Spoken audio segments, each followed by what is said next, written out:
मैं the public examinations prevention of unfair means amendment bill 2026 के support में खड़ी हुई हूं। अध्यक्ष जी, ये एक ट्रांसफॉर्मेटिव अमेंडमेंट है। इसकी न केवल आवश्यकता है बल्कि ये आज के समय की मांग भी है और इस अमेंडमेंट को लाना आदरणीय प्रधानमंत्री श्री नरेंद्र मोदी जी की संवेदनशीलता और उनकी जिम्मेदाराना सरकार का प्रमाण है। अध्यक्ष जी, जब एक कॉम्पिटिटिव एग्जामिनेशन कॉम्प्रोमाइज होता है तो उसका असर केवल उस कैंडिडेट पे नहीं होता जिसका भाग्य दांव पर लग जाता है। इसका असर तो उस उनींदी मां पर भी होता है जो सुबह 4 बजे गर्म दूध और भीगे हुए बादाम अपने बच्चे को खिलाती है। उसका असर उस पिता पर भी होता है जो अपनी इच्छाओं का त्याग कर कर उस बच्चे की फीस भरता है।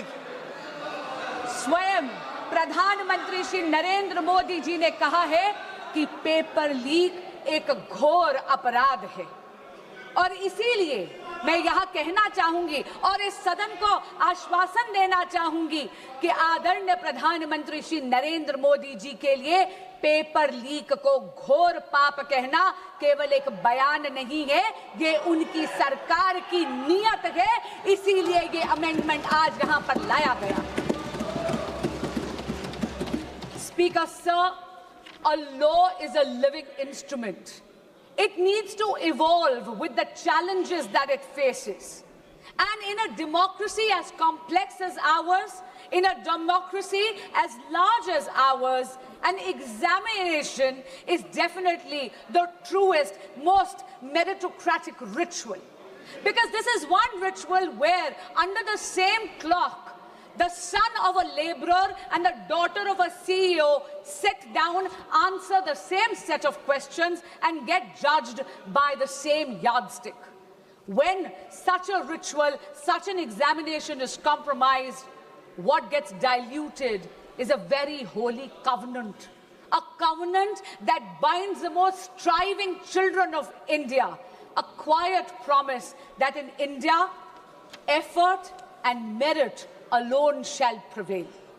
अध्यक्ष जी, आज परीक्षा माफिया संगठित हो गया है, क्रॉस स्टेट क्रिमिनल नेटवर्क बन गया है और ये बिल, ये जो संशोधन आज लाया गया है, ये ज्यूरिसडिक्शन की उलझन को सुलझाता है, उसको समाप्त ही कर देता है। क्योंकि इस बिल में ये प्रावधान है कि केंद्र सरकार एक स्पेशल टास्क फोर्स का गठन कर सकती है इन्वेस्टिगेशन के लिए और एक बार जांच शुरू हुई तो घड़ी की गिनती चलने चलती है न्याय के पक्ष में। क्यों? क्योंकि ये बिल ये प्रावधान भी देता है कि हर स्टेट और हर यूनियन टेरिटरी में एक स्पेशल फास्ट ट्रैक कोर्ट का गठन हो।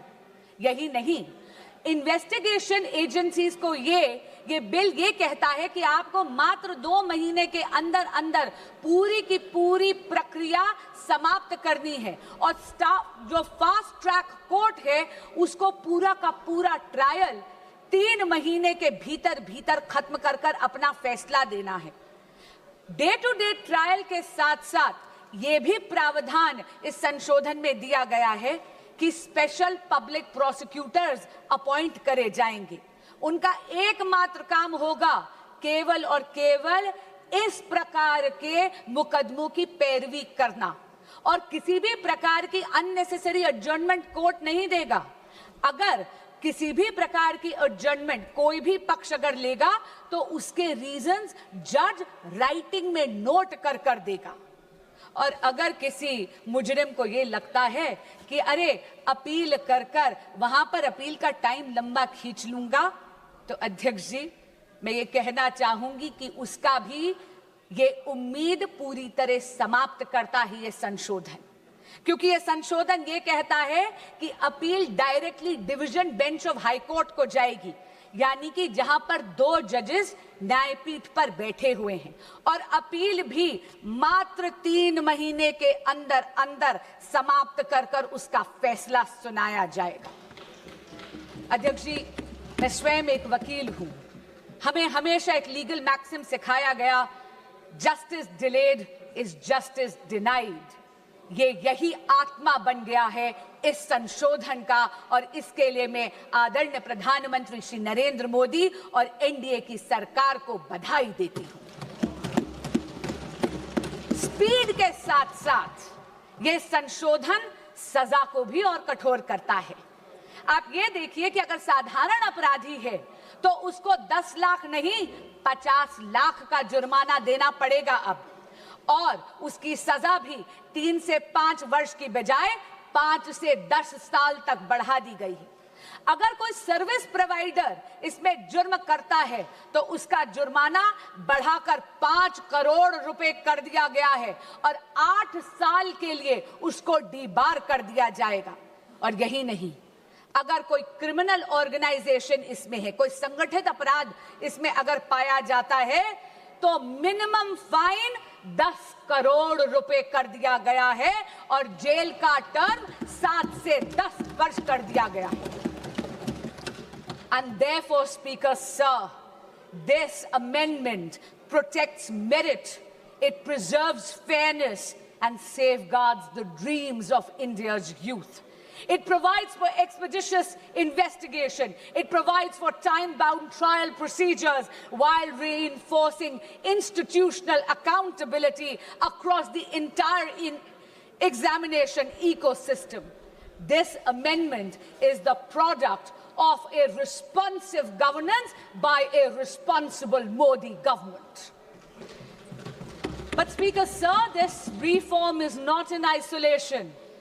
अध्यक्ष जी, प्रधानमंत्री श्री नरेंद्र मोदी जी तो वो नेता हैं जो यूथ लेड डेवलपमेंट का मूल मंत्र देते हैं विकसित भारत के संकल्प को सिद्ध करने के लिए, और इसीलिए परीक्षा में चर्चा कर कर उन्होंने अपने व्यक्तिगत समय का निवेश करा है इस देश के युवाओं में। उन्होंने तो ये सुनिश्चित करा है कि हमारे देश का बच्चा एग्जाम वॉरियर से एग्जाम वॉरियर बन जाए।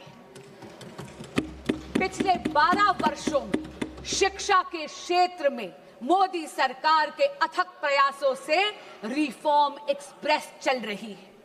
आप देखिए 12 सालों में अध्यक्ष जी, medical colleges and medical seats have doubled, दुगनी हो गई है उनकी संख्या। यही नहीं, आईआईटीज अब 16 के बजाय बढ़कर 23 हो गई हैं। IIMs 13 से बढ़कर 21 हो गई हैं। Functioning AIIMS, all India institute of medical sciences अब 7 नहीं, मोदी सरकार के कार्यकाल में 7 से बढ़कर 20 हो गई हैं।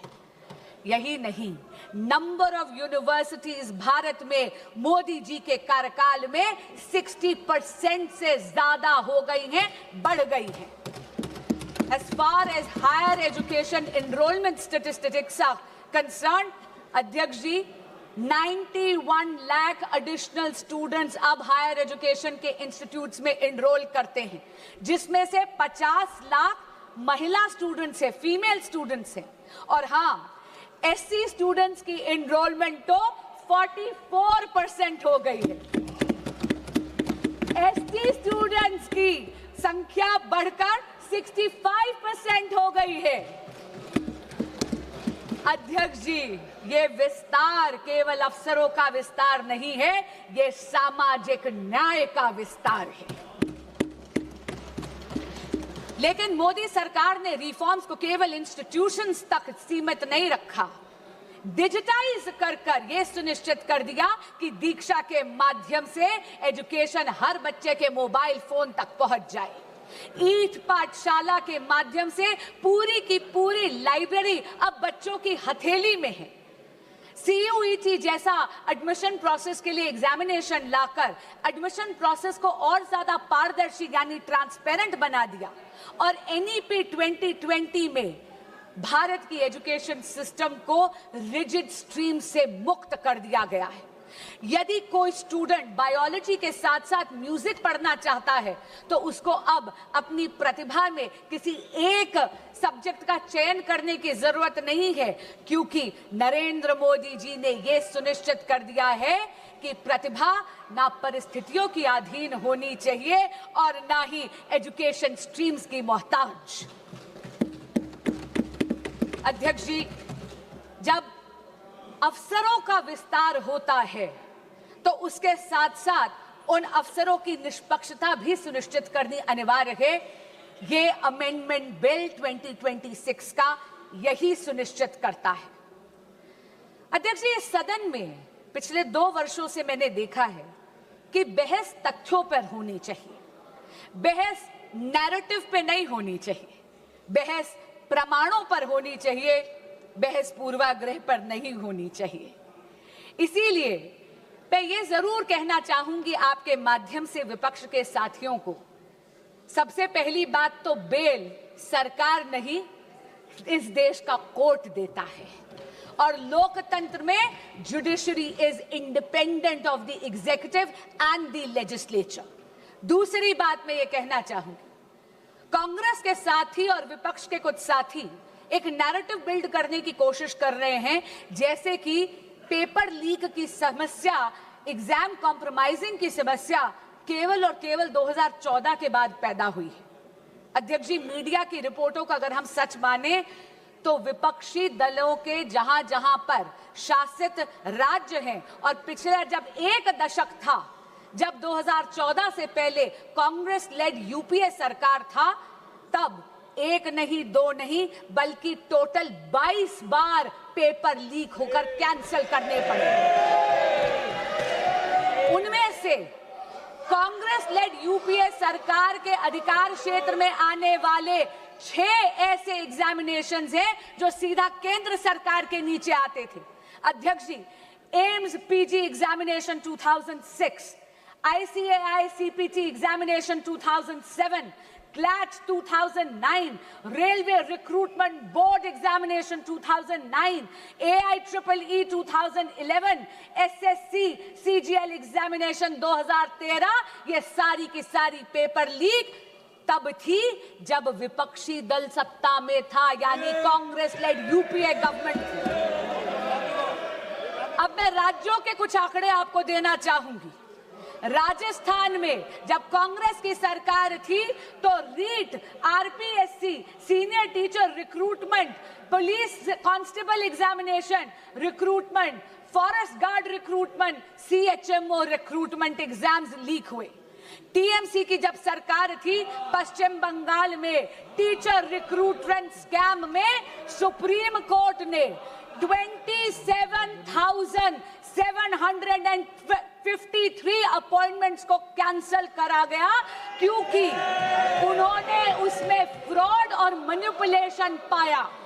यही नहीं, जब बीआरएस की सरकार थी तेलंगाना में तो टीएसपीएससी पेपर का लीक हुआ। उत्तर प्रदेश में जब सपा की सरकार थी तो police constable recruitment paper leak हुआ। तब तो सॉल्वर गैंग्स और ऑर्गेनाइज्ड एग्जाम फ्रॉड के गैंग्स वहां ऑपरेट करते थे। और हाल ही में पंजाब में, ये तो इसी साल की बात कर रही हूं, फार्मेसी ऑफिसर रिक्रूटमेंट एग्जामिनेशन में तो हाई टेक यानी ब्लूटूथ का इस्तेमाल कर उस पेपर को कॉम्प्रोमाइज करना गया। पर मैं पूछना चाहती हूं, इससे पहले कि विपक्ष मुझ पर यह इल्जाम लगाए that I am talking about whataboutery. This is not about whataboutery, but I am calling out the opposition on its selective outrage. मैं पूछना चाहती हूं विपक्ष से कि अगर ये सिद्धांत की लड़ाई है तो सिद्धांत सरकार देख के बदल कैसे जाता है। मैं पूछना चाहती हूं कि अभी खड़े होकर इन्होंने तत्कालीन केंद्रीय शिक्षा मंत्री की बात करी, क्या माननीय गौरव गोगोई जी ने अभी तक पंजाब के एजुकेशन मिनिस्टर का इस्तीफा मांगा है या नहीं? यही बात नहीं है अध्यक्ष जी, एक सिंगल प्रोफेशनल टेस्टिंग एजेंसी की मांग पिछले 30 साल से इस देश में पेंडिंग थी। 1986 की जो नेशनल पॉलिसी थी एजुकेशन की, उसका जब प्रोग्राम ऑफ एक्शन 1992 में आया तब ये मांग उभर कर आई। इसको आईआईटी डायरेक्टर्स कमेटी ने 2010 में रीइटरेट करा, इसे दोहराया, लेकिन ये मांग इसको अनदेखा कर दिया कांग्रेस पार्टी और यूपीए ने। क्यों? क्योंकि उनको कोई फर्क नहीं पड़ रहा था कि इस देश के युवा का भविष्य कसौटी पर नहीं उखड़ रहा था। उनको कोई फर्क नहीं पड़ रहा था कि इस देश के युवा का भविष्य उसकी बलि दी जा रही थी। ये तो नरेंद्र मोदी की सरकार आई, एनडीए की सरकार आई तो 2017 में एनडीए का गठन हुआ। अध्यक्ष जी, जहां पर कांग्रेस शासित यूपीए ने पॉलिसी वैक्यूम करा, वहीं पर अगर मैं जेनजी की भाषा को बोरो करूं, then I will have to say Modi ji clocked it and provided a legislative solution. But while Narendra Modi provided an anti-paper leak law, a very robust law, which today is being even more formidable, all that the opposition did was chase political opportunism. अध्यक्ष जी, फर्क साफ है। फर्क केवल सरकार का नहीं, फर्क सोच का भी है। यूपीए का मंत्र है delay, deflect and deny. Modi का मंत्र है डिटेक्ट, डिसाइड एंड डिलीवर।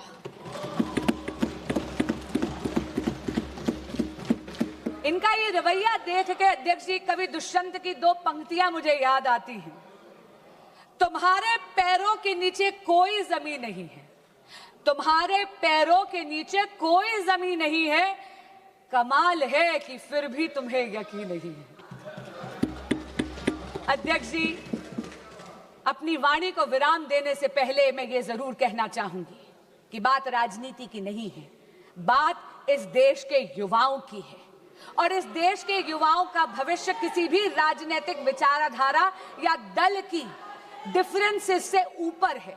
और इसीलिए मैं यहां से, इस सदन के पटल से, हर प्रकार के एग्जामिनेशन माफिया को चेताना चाहूंगी कि आप इस सदन के संकल्प से बड़े नहीं हैं।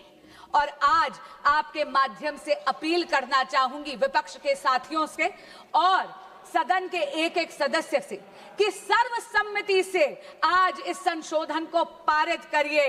अब ना कोई पेपर बिकेगा, ना किसी का सपना झुकेगा। जो युवाओं के भविष्य को लूटेगा वो सलाखों के पीछे रहेगा। जय जगन्नाथ। बहुत बहुत धन्यवाद।